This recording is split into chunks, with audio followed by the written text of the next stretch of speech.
최근 연예계에서는 유명 연예인의 갑질과 또 조폭 연루설에 이어서 과거 소년보호 처분 의혹 등 논란이 불거졌는데요. 김성수 대중문화평론가와 하나씩 짚어보겠습니다. 어서 오세요. 안녕하세요. 김성수입니다. 네, 매니저들을 상대로 갑질했다는 의혹을 받고 있는 방송인 박나래 씨가 지금 상해 등의 혐의로 경찰에 입건됐는데요. 네. 어떤 내용인지 좀 전해주시겠습니까? 지금 이제 연예 매체에서 그 보도를 한 내용들에 따르면 박나래 씨의 전 매니저들이 고발장을 접수를 했는데요. 박나래 소유 부동산에 대한 가압류를 신청하고 고발장까지 접수를 한 상태입니다. 그러면서 주장하고 있는 것은 직장 내 괴롭힘을 비롯해서 폭언, 특수상해, 또 대리 처방의 심부름과 같은 그런 갑질, 또 비용을 정산하게끔 해놓고 나중에 그것을 이제 갚아주지 않는 그런 일들 등의 여러 가지 문제들을 일으켰다고 주장을 하고 있는데 그러다 보니까 이제 이와 관련해서 이제 그 소장이 들어간 상태에서는 경찰에서는 입건을 할 수밖에 없는 그런 상황이라고 볼 수 있고요. 뭐 특히 이 부분이 좀 이해가 좀 안 되는 부분인데 업무 중에 지출한 비용을 나중에 정산을 안 해주고 있다. 그래서 결국은 그런 부분들에 대해서 정당한 요구를 했는데 그게 받아들여지지 않아서 손해배상 청구까지 가게 됐다. 이런 주장들을 하고 있는 것입니다. 예. 그 점에 대해서 퇴직금에 대해서는 소속사 측에서 정상 지급됐고 이후에 지금 이 의혹을 제기한 전 매니저들이 전년도 매출의 10%를 요구했다는 이런 얘기까지 했는데 이 점은 어떻게 봐야 됩니까? 그러니까 오늘 그 박나래 씨 측에서 이제 입장문을 갖다 냈죠.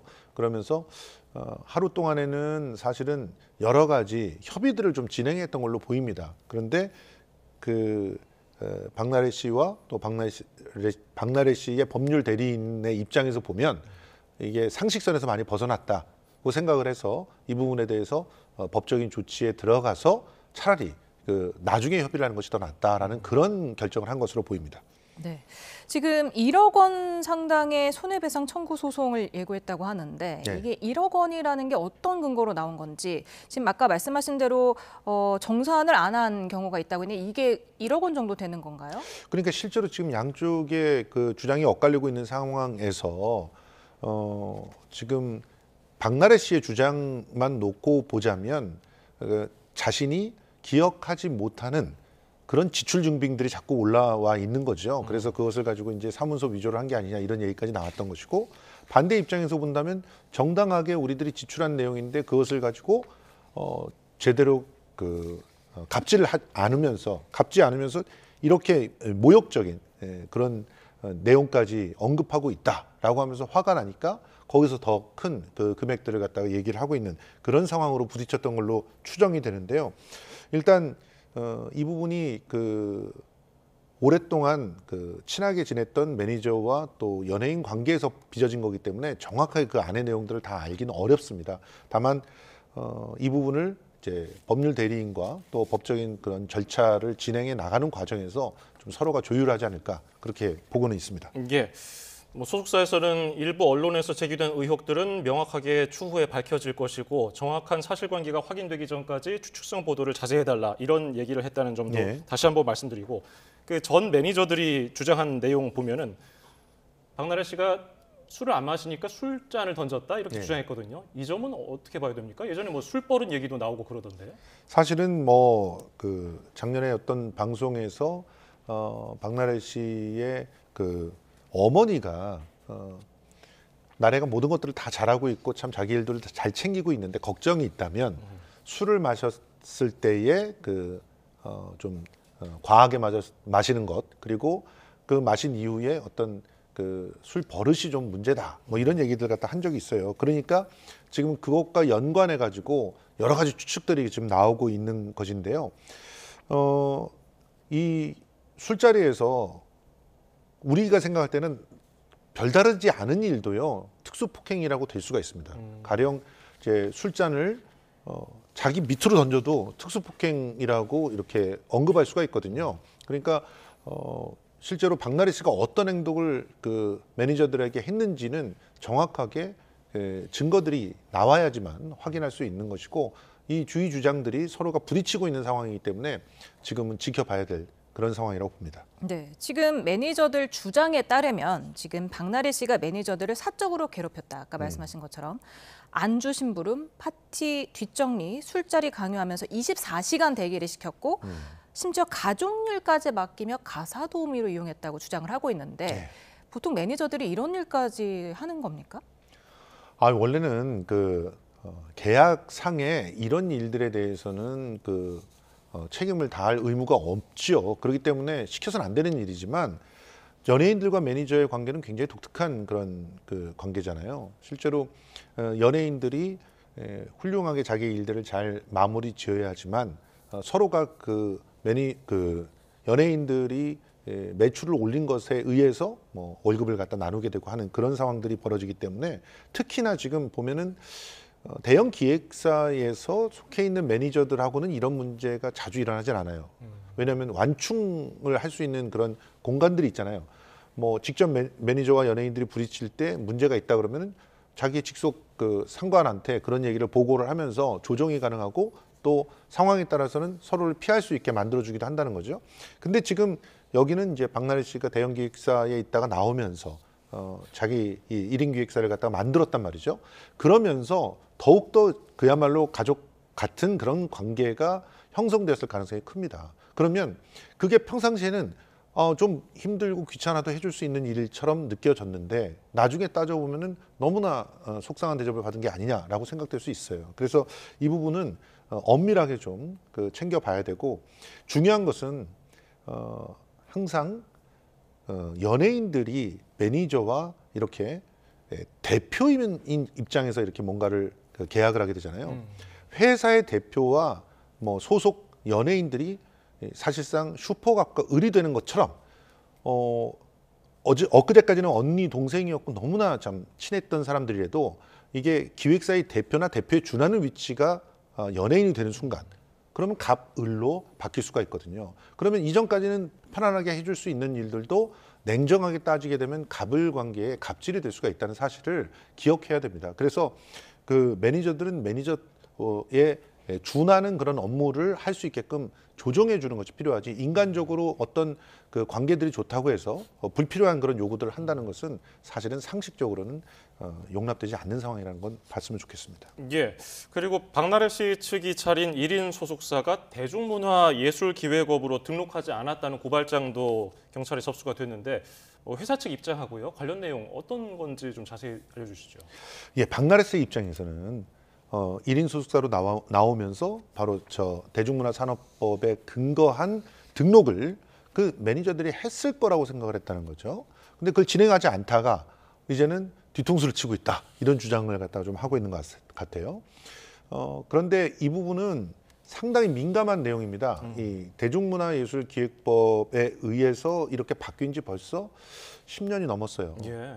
그러면서 이 등록을 하지 않은 업체들은 사실상 미등록 업체, 그러니까 불법 업체가 되는 겁니다. 형도 가볍지 않습니다. 2년 이하의 징역과 2천만 원 이하의 벌금에 처해질 수 있고요. 특히 이 문제가 굉장히 민감할 수 있는 것은 등록을 하지 않은 상태에서는 연예인들이 구체적으로 어떻게 돈을 벌어서 어떻게 정산하는지를 알 수가 없죠. 그렇기 때문에 이 탈세와 관련해서 항상 얘기되는 것이 이 미등록 업체에 대한 얘기들이거든요. 그리고 미등록 업체이기 때문에 더더욱 또 직원들한테 어떻게 하는지 또 새롭게 정부에서 요구하고 있는 그런 자격 요건에 걸맞는 그런 행동들을 하는지 마는지 이런 부분들을 관리할 수가 없게 돼 있습니다. 그래서 미등록 업체로 있었다는 건 박나래 씨한테 상당히 불리한 정황이라고 볼 수 있습니다. 네, 그런데 이제 박나래 씨 소속사에서는 이게 등록이 지연된 사실을 최근에서야 알았다. 예. 지금 나간 매니저들의 업무였는데 맞습니다. 그들이 허위 보고를 한 것이다. 그래서 몰랐다. 이렇게 주장을 하고 있거든요. 예. 그렇게 주장을 할 수가 있다고 봅니다. 근데 그러면 그에 근거한 어떤 증빙들을 하셔야 될 입장에 있어요. 왜냐하면은 이런 등록들을 할 때 아무리 바쁘고 힘들더라도 본인이 챙겨야 될 요구를 법에서는 요구하고 있거든요. 그래서 지금 비슷한 주장들을 연예인들이 다 하고 있습니다. 예를 들어 성시경 씨 같은 경우도 그런 주장들을 했고 했지만 기본적으로는 대중들에게 사과를 하고 그리고 등록 절차를 취했다라는 거. 기억을 하셔야 될 것 같습니다. 예, 박나래 씨 측 소속사에서는 입장문을 내면서 결국 결론은 법적 조치를 하겠다는 내용이거든요. 네. 이 점은 좀 길어질 수가 있겠군요. 그렇죠. 사실 법적 조치에 들어가게 되면은 일단은 본인도 이제 이건돼 가지고 수사를 받아야 되겠지만 또 상대도 이게 사실상 맞고소가 된 그런 상황이 펼쳐지기 때문에 수사를 받아야 되고 그러면 감정적으로는 더욱더 안 좋아진 상태에서 조율이나 협의를 하게 된단 말이죠. 그럴 때 과연 원만한 합의가 이루어질 것인가. 결국은 법에 의해서 모든 것이 판가름 나는 것은 아닌가 하는 걱정이 좀 되는데요. 이렇게 되면 이제 박나래 씨의 그 활동에도 일정한 제약이 걸릴 수밖에 없습니다. 벌써부터 뭐 촬영이나 이런 것들이 차질을 빚고 있다고 하는데 아무튼 원만하게 진행되었으면 좋겠다는 바람 가져봅니다. 네. 그런가 하면 정의로운 형사역으로 유명한 배우 조진웅 씨가 중범죄를 저지른 소년범이었다는 보도가 나와서 많은 네. 분들이 충격을 받았는데 이 내용도 전해주실까요? 그렇습니다. 지금 역시 그 같은 연예 매체에서 보도를 한 내용인데요. 조진웅 씨가 고등학교 2학년 때 특가법상의 강도 강간 혐의를 받고 보호 처분을 받았다는 거죠. 보호 처분이라고 하는 건 사실상 미성년자들에게 그 형사적인 책임을 물을 수 없을 때 취해지게 되는 그런 조치입니다. 고등학교 3학년 때도 역시 이 소년 보호 처분으로 소년의 그때의 그 혐의로 이제 송치가 됐다라고 하는 얘기인데 그 내용을 갖다 조금 더 들여다보면은 일진이었고 패거리를 이렇게 꾸려가지고 차량 절도를 하거나 여타의 범죄들을 저질렀다. 무면허로 차를 모는 것도 그 비일비재했고 심지어 작물을 사용하다가 결국은 검거가 된 그런 상황이다. 이런 얘기들까지 나오고 있는데 문제는 이 패거리라는 게 중요합니다. 그러니까 조진웅 씨가 그 패거리 안에서 어떤 역할을 했는지를 몰라요. 그래서 단순 가담이나 혹은 이 일진들이 이 자신들의 범죄를 다른 사람에게 떠넘기기 위해서 실제로 그 좀 평판이 좋거나 혹은 자신들을 무마시킬 만한 어떠한 힘이나 이런 것들이 있는 사람들을 끼워넣기를 한 다음에 거기다 뒤집어 씌우는 경우들도 있단 말이죠.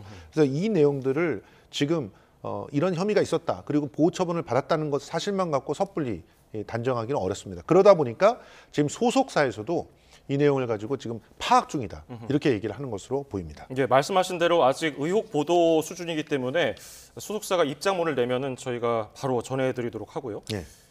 그 보도에 따르면은 조 씨가 성인이 된 이후에도 경찰서를 드나들었다, 뭐 폭행 전력이 있다, 뭐 이런 얘기가 나오더라고요.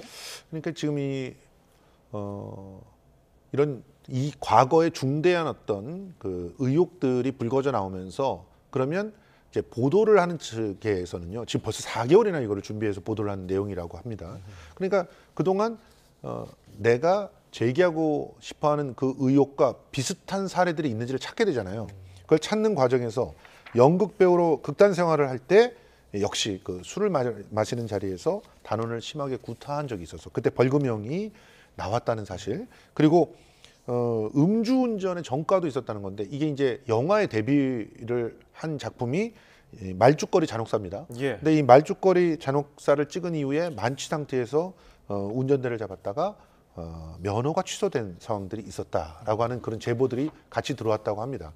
그래서 이게 어떻게 그동안 알려지지 않을 수 있었을까 궁금하겠지만 사실은 그때까지만 해도 자막에 올라가는 배우 중 한 명이었을 뿐이에요. 그러다 보니까 이 조진웅이라고 하는 이름과 또 그러한 혐의가 연결되기가 좀 어렵지 않았을까 이렇게 보고 있습니다. 네, 그리고 배우 조진웅 씨의 이름이 그러니까 활동명이고 본명은 조원준 씨다. 맞아요. 그리고 조진웅 씨 이름은 아버지의 이름을 썼다고 하던데 예. 활동명을 많이는 쓰지만 보통 아버지 함자를 가져다 쓰는 경우는 흔치 않잖아요. 이제 본인이 이제 아버지 함자를 쓴 이유가 아버지의 이름에 걸맞는 사람이 되고 싶어서 그래서 아버지의 이름을 사용하기 시작했다. 그리고 늘 아직은 부족하다고 생각한다. 이런 얘기를 인터뷰를 통해서 한 적이 있습니다. 그러니까 아버지 함자를 쓴다는 것 가지고 뭐라고 비난을 하기는 좀 어렵겠죠. 근데 솔직히 이런 그 의혹들이 나오게 되면 아버지의 이름에 먹칠을 하게 되니까 그런 부분이 이제 본인에게는 굉장히 안타까운 일이 될 거라고 봅니다. 그런데 이 예명을 사용했다는 거 굉장히 좀 따져봐야 될 만한 것이 있는데, 예명을 사용한다는 것은 본인의 이름이 너무나 흔하기 때문에 그런 흔한 이름을 기억을 시키기 힘들어서 선택을 많이들 하죠. 대중들에게. 그렇죠. 예. 저 같은 경우도 이름이 너무 흔해가지고요. 사실은 이름을 바꿀까 하는 생각을 했던 적도 있거든요. 그러니까 비슷한 생각을 특히나 연예인들이라면 했었을 예. 거라고 봅니다. 문제는 그 이유만이 아니었다면, 다시 말해서 자신의 과거를 숨기기 위해서 이름을 바꿨다면, 실제로 이전에 학폭에 어떤 연루되어 있었던 사람들이 자기의 그 과거를 세탁하기 위해서 이름을 바꿨던 경우들이 덜어 있었지 않습니까? 지금 이 매체에서 문제 제기를 하고 있는 경우도 바로 그렇게 자신의 범죄를 숨기기 위한 것이 아니었느냐, 그렇다면 정말 문제다라는 지적들을 하고 있는 것입니다. 예, 역시 아직 의혹이라는 점 말씀드리고요. 이 언론 보도를 보면은 조진웅 씨에 대한 의혹 제보는 지난 8.15 광복절 행사 이후에 쏟아졌다고 합니다. 어떤 행사였는지 보고 오시겠습니다.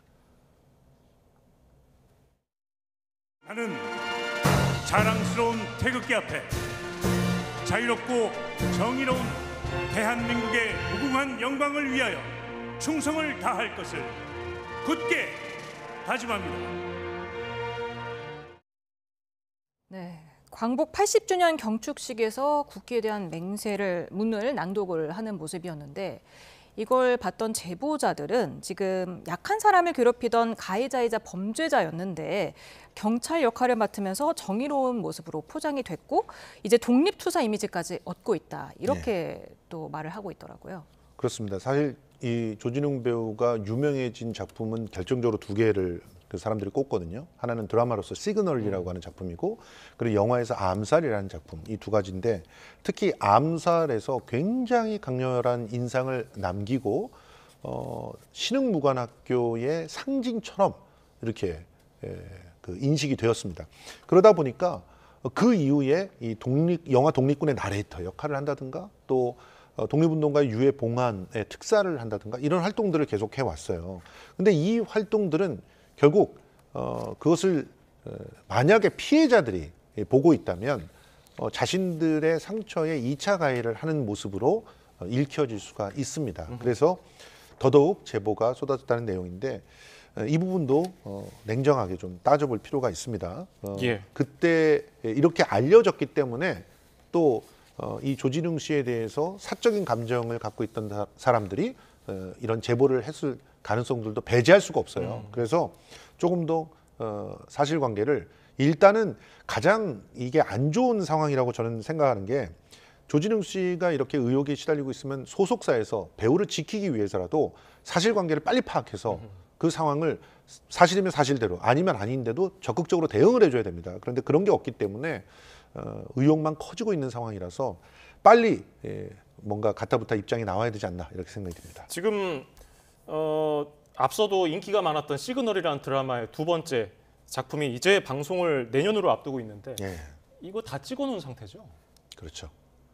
굉장히 저도 시그널 팬으로서 굉장히 안타까운데요. 이 작품이 다시 이렇게 시즌 2를 할 때까지 많은 정말 마니아들이 이 작품이 오기만을 손꼽아 기다렸고, 또 어떻게 보면 우리나라 범죄 드라마에서 획을 그은 작품이기 때문에 K 컨텐츠들의 전성기를 맞아서 다시 한번 주목을 받을 수 있는 작품이라고 생각을 했었을 겁니다. 그래서 많은 사람들에게 지금 안타까운 그런 반응들을 받고 있지 않나 생각이 듭니다. 네, 또 마지막으로 개그맨 조세호 씨의 조직폭력배 연루 의혹이 또 나오지 않았습니까? 네. 이에 대해서 지금 소속사에서는 선물을 받았다는 내용은 사실 무근이고 지인이라는 관계로 과도한 해석이 이어졌다고 했는데, 보통 일반인이 지인 중에 조직폭력배가 있기란 쉽지 않거든요. 그렇죠, 사실. 그런데 연예인이라면 좀 다를 겁니다. 왜냐하면은 연예인들은 굉장히 많은 사람들에게 알려져 있고, 그리고 그 인기가 곧 힘인 사람이에요. 근데 그 힘 중에서 가장 폭넓게 두루두루 사용할 수 있는 힘은 바로 내가 그 연예인과 친분이 있기 때문에 내가 안심할 만한 사람이다, 신뢰할 만한 사람이다, 이런 나의 그 어떤 가치를 포장할 수 있다는 것이 가장 큽니다. 그래서 조폭이라든지 뭐 자기의 그 어떤 그 과거가 좀 불만족스러운 사람들, 그런 사람들은 연예인을 가까이 하려고 정말 기를 쓰죠. 근데 조세호 씨 같은 경우는 평상시에도 굉장히 두루두루 사람들과 인적인 네트워크를 많이 가지고 있는 사람이에요. 그러다 보면은 아마도 이용을 당했을 가능성이 좀 크지 않나 생각이 들고요. 일단 기본적으로 우리가 보면 사진을 조세호 씨가 이렇게 그 주로 내건 사진들이 아니라는 사실을 기억해야 될 것 같아요. 그러니까 저 조폭이었던 분의 사진만 갖고 모든 것을 파악할 수는 없다. 이거는 기억하셨으면 좋겠습니다. 예, 조세호 씨 소속사에서는 개인 추측을 쓴 것에 불과하고 민형사상 법적 대응을 적극 검토하겠다고 밝혔다는 점까지 전해드리겠습니다. 오늘 말씀 여기까지 듣죠. 김성수 대중문화평론가였습니다. 고맙습니다. 감사합니다.